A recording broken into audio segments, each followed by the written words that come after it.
لیکن وہ پھر بھی پاکستان میں ہم سے روابط برقرار رکھنے کا متمنی تھا۔ غزالہ ان معاملات میں زیادہ ملوث نہیں تھے، لیکن ویرا ہر بات کو اچھی طرح سمجھ رہی تھی۔ اس کی نپی تلی رائے تھی کہ پاکستان میں وہ دونوں ہمارے مضبوط حریف ثابت ہو سکتے تھے۔ وہ تو انہیں جلال آباد ہی میں ختم کر دینے کا ارادہ کیے بیٹھی تھی۔ اگر ہمیں غیر قانونی طور پر سرحد عبور کرنے کا مسئلہ درپیش نہ ہوتا تو شاید میں اس کے ارادے کو عملی جامہ پہنا دیتا، لیکن مقدرات اٹل ہوتے ہیں۔ ہمارے اس سفر کے اختتام سے پہلے ہی اکبر خان نے اپنے ساتھیوں کی مدد سے مجھے اغوا کر لیا تھا۔ میرے تینوں ساتھی چیکا سرائے سے آنے والی کوسٹر میں رہ گئے تھے۔ مجھے کوئی اندازہ نہیں تھا کہ میرے بعد ایلن کا سلوک کیا رہا ہوگا یا ان پر کیا گزری ہوگی۔ وقت کی ٹھوس ترین حقیقت یہ تھی کہ میری کمر میں بارودی پٹا پڑا ہوا تھا، جو بوبی کی انگلی کی خفیف سی جنبش سے میرے بدن کو ناقابل شناخت چیتڑوں میں بدل سکتا تھا، اور اسی پٹے کی وجہ سے ان دونوں نے مجھے اپنا قیدی بنایا ہوا تھا۔ وہ مافیا کے کارندے تھے۔ بعض پاکستانی نژاد ضرور نظر آتا تھا، لیکن وہ انگلینڈ سے خاص طور پر پاکستان بھیجا گیا تھا۔ اسے مافیا کی تباہی کے اسباب اور اس ڈرامے میں میرے کردار کے تعین کے فرائضوں پہ کہتے۔ ان دو طرفہ مصائب کے علاوہ ایک تیسرا اور خطرناک ترین محاذ پہ میرا منتظر تھا، اور مافیا والے مجھے آخرکار اسی محاذ کا ایندھن بنانے کا ارادہ رکھتے تھے۔ تیسرے خطرے کا تعلق ڈان کانگ فو کے ان آدمیوں سے تھا جو مکاؤ سے کراچی پہنچے ہوئے تھے۔ ایلن اور پیٹر کی تعداد 2 تھی۔ باس کے ساتھ بوبی کی جوڑی بنی ہوئی تھی۔ اس طرح مکاؤ سے آنے والوں کی تعداد بھی 2 ہی تھی۔ باس کو صرف اتنا معلوم تھا کہ وہ مکاؤ کے بدماش ہیں۔ وہ دونوں رازدارانہ انداز میں کراچی کے جرائم پیشہ افراد سے رابطے کرتے پھر رہے تھے، اور انہیں میری تلاش تھی۔ آؤ اب پشاور میں پکڑے ہی گئے ہو تو قصہ خوانی بازار کا قہوہ بھی پی لو۔ طویل خاموشی کے بعد باس نے اچانک وہ دعوت دے کر مجھے حیران کر دیا۔ اس وقت ہم ایک گنجان چوک سے گزر رہے تھے، جہاں پشاور کے متعدد روایتی قہوہ خانوں کے ساتھ ہی حلوائیوں کے چولہے بھی روشن تھے۔ یہ تمہاری خوش ذوقی کی علامت ہے، میں نے اپنی حیرت کو چھپاتے ہوئے کہا۔ جو لوگ کھانے پینے کے شوقین ہوتے ہیں وہ عموماً رحم دل بھی ہوتے ہیں۔ مجھے امید ہے کہ ہمارے درمیان کسی غلط فہمی نے جنم لیا تو مجھے کسی قسم کے تشدد کا نشانہ نہیں بنایا جائے گا۔ ہم دشمن کو سسکا کر انتظار کی کوف سے گزرنے کے عادی نہیں ہیں۔ باس نے ایسے گمبھیر لہجے میں کہا جیسے وہ زندگی کا کوئی اٹل فلسفہ بیان کر رہا ہو۔ تم ابھی جوانی کے ساتھ رہ چکے ہو۔ تم جانتے ہو کہ ہم لوگ سرعت سے فیصلے کرنے کے عادی ہیں اور اپنے فیصلوں پر اسی تیزی کے ساتھ عمل بھی کرتے ہیں۔ تمہارے ساتھ صرف 2 ہی صورتیں ممکن ہیں، بیلٹ سلامت رہے یا چل پڑے۔ اپنے مقدر کے انتخاب کا اختیار تم کو ہے۔ ہم تمہیں ہاتھ تک نہیں لگائیں گے۔ اپنی ذہنی اور جسمانی توانائیاں ہم زیادہ اہم کاموں کے لیے محفوظ رکھتے ہیں۔ اس وقت مجھے فضا میں خنکی کا احساس ہو رہا تھا، لیکن مقامیوں کے لیے وہ خوشگوار موسم تھا، اس لیے لوگ قہوہ خانوں سے باہر بنچوں، چارپائیوں اور سال خوردہ چوبی کرسیوں پر بیٹھے قہوہ پینے اور ہنسنے بولنے میں مصروف تھے۔ انہیں قہوہ خانوں میں لگی ہوئی پیال کی فرشی نشستوں سے کوئی دلچسپی نہیں تھی۔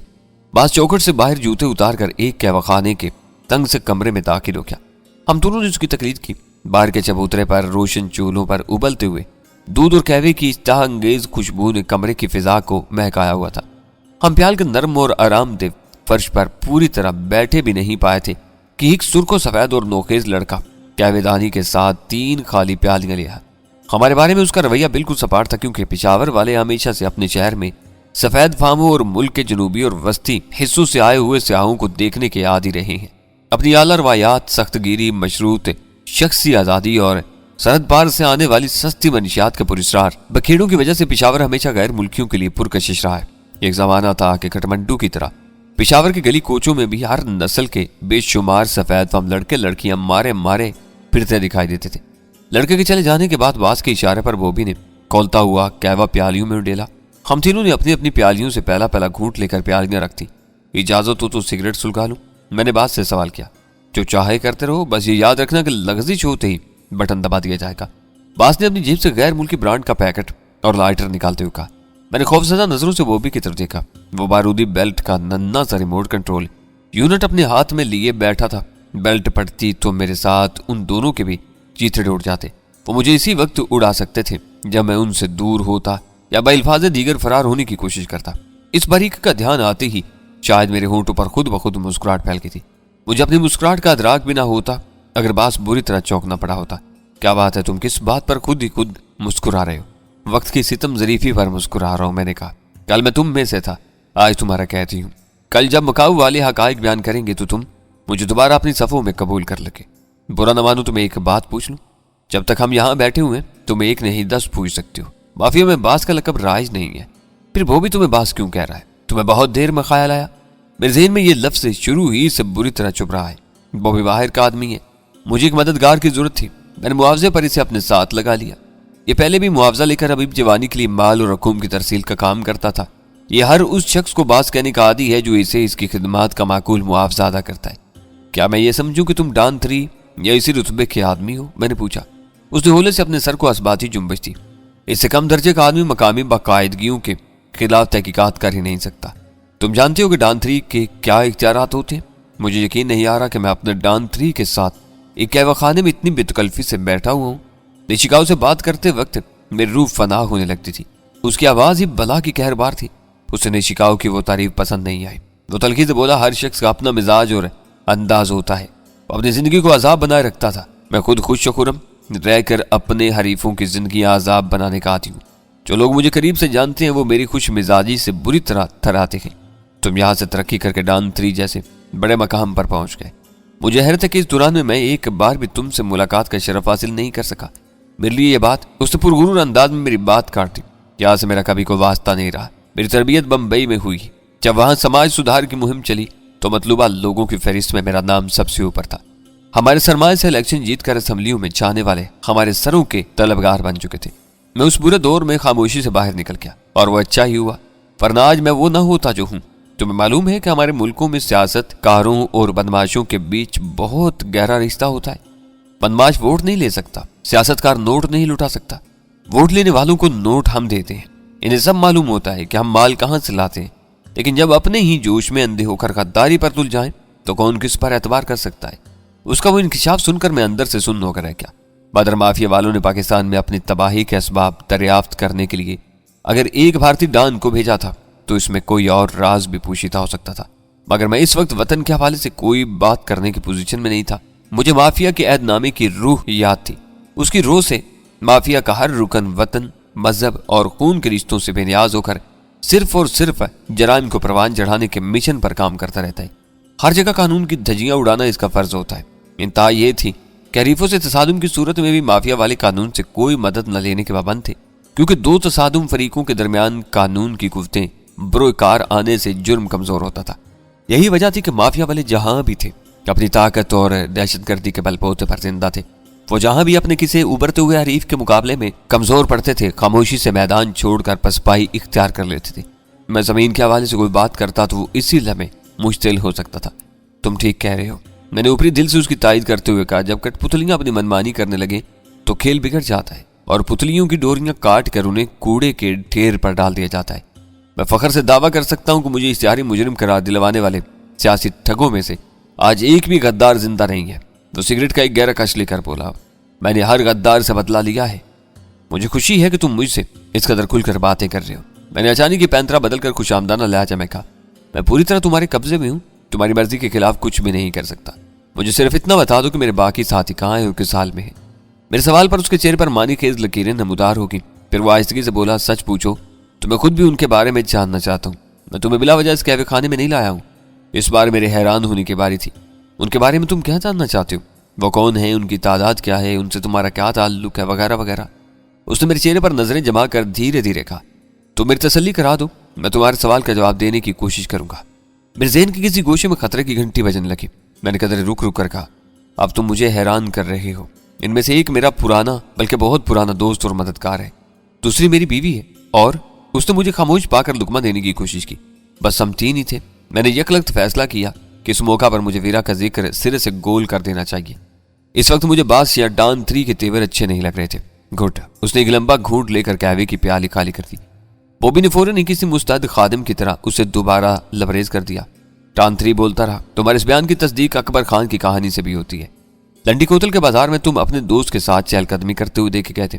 تمہاری بیوی وہی لڑکی ہو سکتی ہے جس نے تمہارے ہمراہ کوسٹر سے اترنے کی کوشش کی تھی، لیکن اکبر خان نے سختی سے روک دیا تھا. تم ذہن پر زور دو، ہو سکتا ہے کہ تمہارے ساتھ کوئی اور بھی عورت رہی ہو.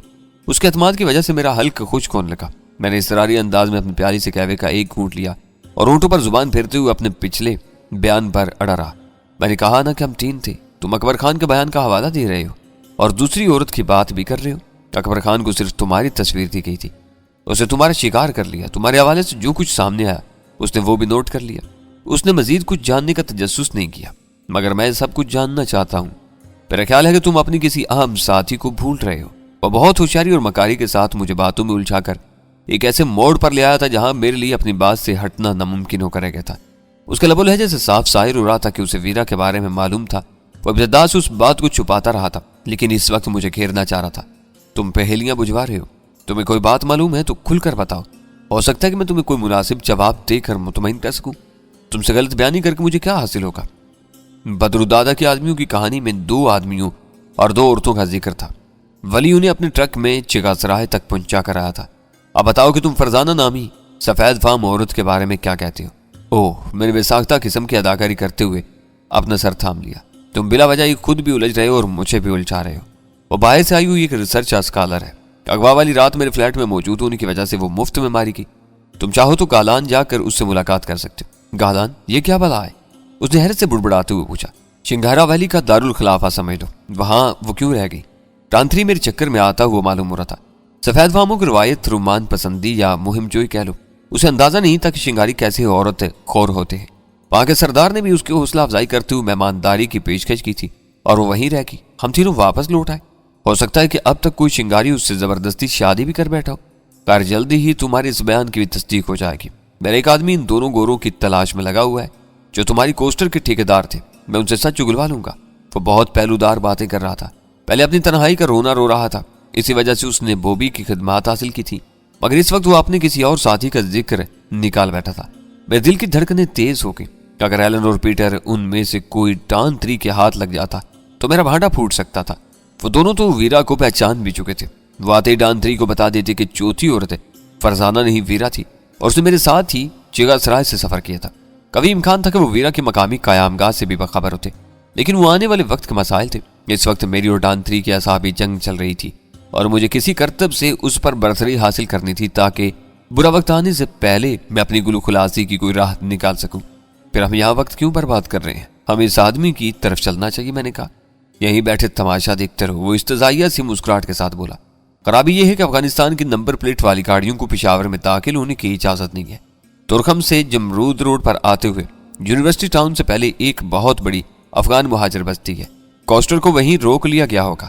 وہاں سے سب لوگ بسوں یا کرائے کی دوسری سواریوں کے ذریعے شہر میں داخل ہوئے ہوں گے۔ اتنے بڑے شہر میں 1-2 آدمیوں کا سراغ لگانا آسان کام نہیں ہے۔ اس کی مایوسی میرے لیے امید افزا تھی۔ میں نے سرسری لہجے میں کہا، تو یوں کہو کہ تمہیں میرے ساتھیوں کے ٹھکانے کے بارے میں کوئی علم نہیں ہے۔ تمہاری ساری توجہ میری ذات پر مرکوز تھی۔ اس وقت بھی تم خود فرزانہ کا ذکر کر دیتے تو میں اسے ذرا بھی اہمیت نہ دیتا۔ تم نے اس کا ذکر گول کرنا چاہا، اس لیے وہ اہم ہو گئی ہے۔ اب میں ان بدماش گوروں سے اس کے بارے میں ضرور پوچھوں گا۔ ان گوروں سے تمہاری کیا پرخاش ہے؟ میں نے محتاط لہجے میں پوچھا۔ بزنس، وہ مکارانہ مسکراہٹ کے ساتھ بولا۔ تم بھول رہے ہو کہ ہم مافیا والے ہیں۔ اس کوسٹر میں اعلیٰ درجے کی ہیروئن کی بھاری مقدار لائی گئی ہوگی۔ ٹھیکیدار کو اندر کی سب باتیں معلوم ہوتی ہیں، وہ اپنا مال بھی لاتے ہیں۔ مجھے پوری کھیپ مل گئی تو کام کے ساتھ بزنس بھی ہو جائے گا۔ بس اچانک بوبی نے بھرائی ہوئی آواز میں پہلی بار زبان کھولی۔ تمہارے آدمی کو کیسے معلوم ہوگا کہ ہم اکبر خان کے ماموں کا ہوٹل چھوڑ کر اس بے نام و نشان کہوہ خانے میں آ بیٹھے ہیں؟ دیکھتے جاؤ، وہ سیدھا یہیں آئے گا۔ دینی کو فون پر باتیں کرتے ہوئے دیکھ کر میری کھوپڑی گھوم گئی، ورنہ ہم اس وقت بھی وہیں ہوتے۔ میرا آدمی 8:30 بجے سے پہلے وہاں پہنچے گا۔ میں کوئی شرارت نہیں کروں گا، چلو وہیں چلتے ہیں۔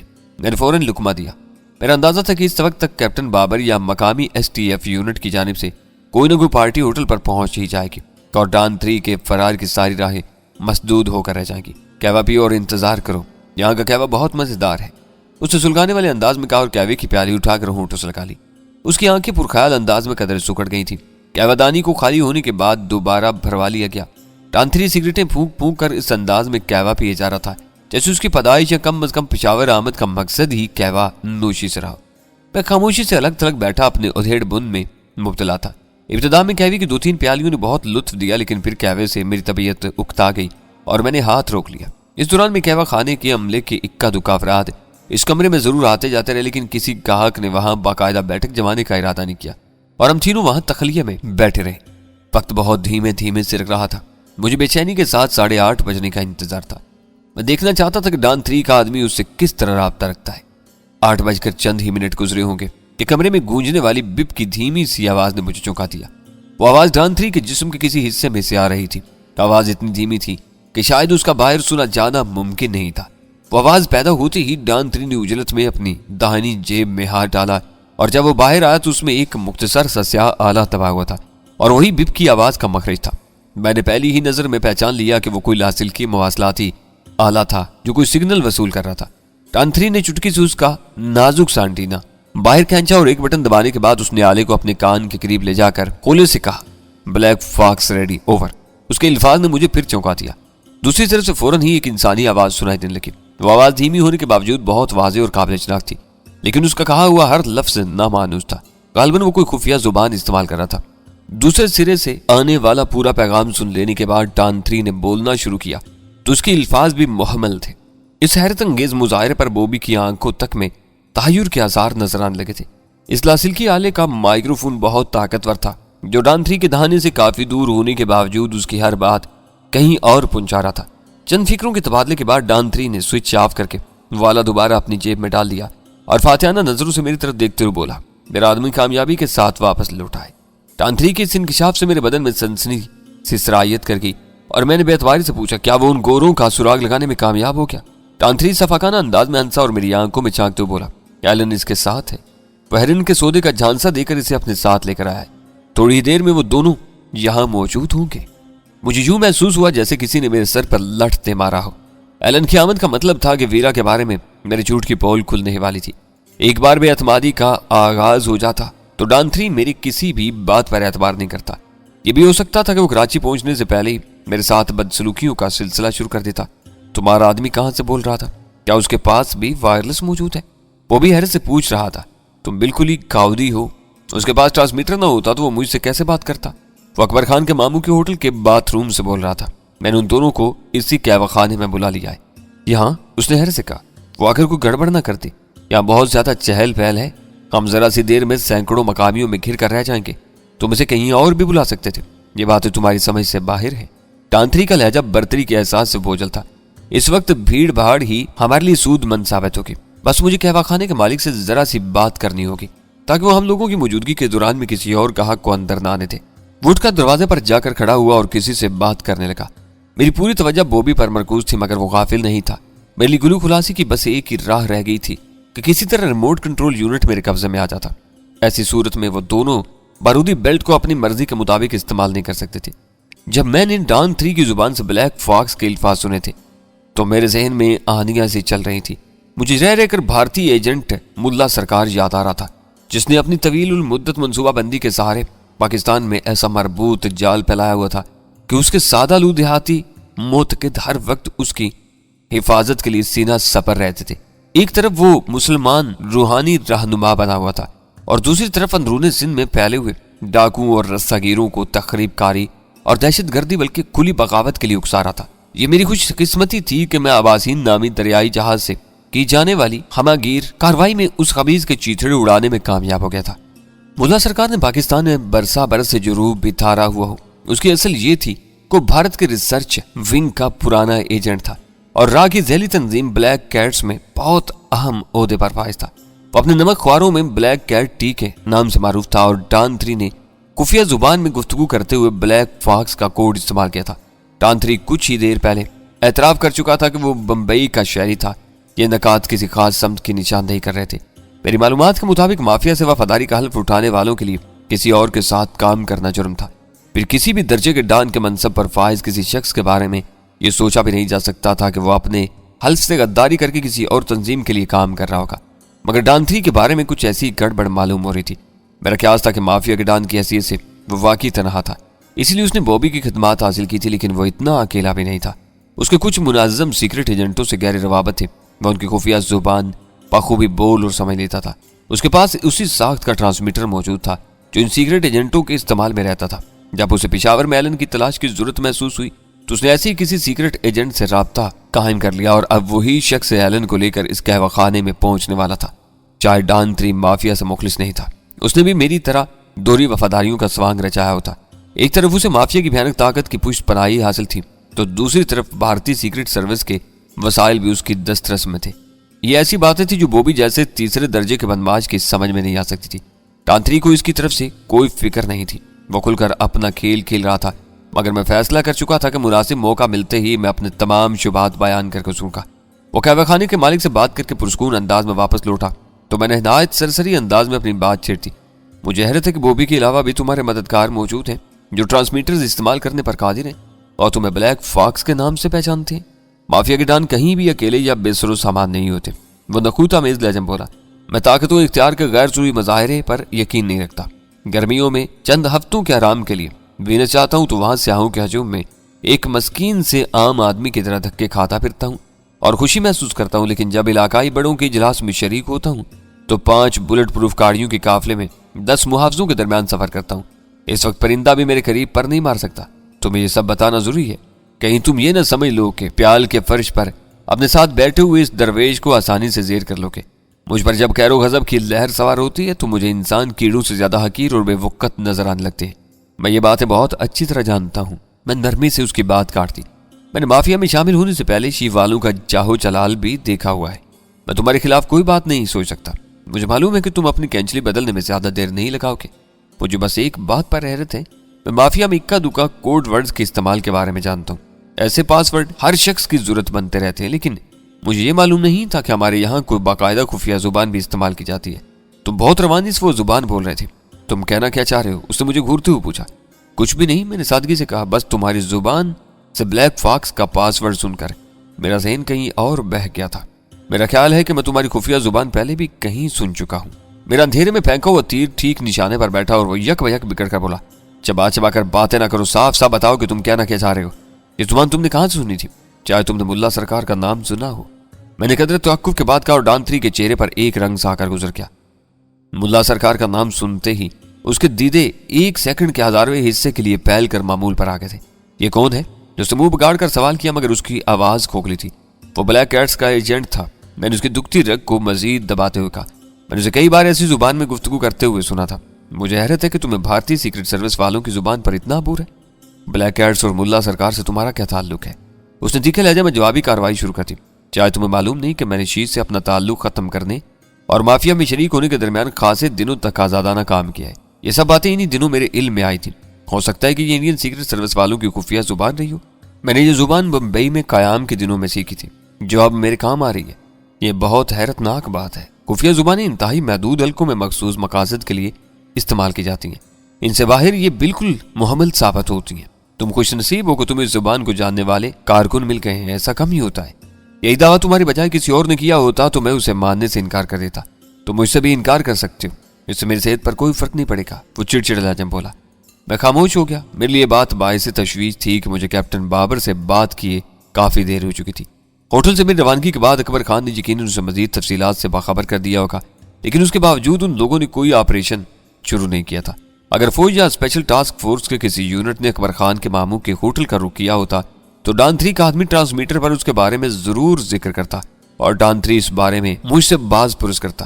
اس کی مکمل خاموشی کا مطلب یہ تھا کہ ہوٹل کے حالات میں کوئی تبدیلی رونما نہیں ہوئی تھی۔ ایلن کی متوقع آمد کے پس منظر میں وہ صورتحال میرے لیے مایوس کن تھی۔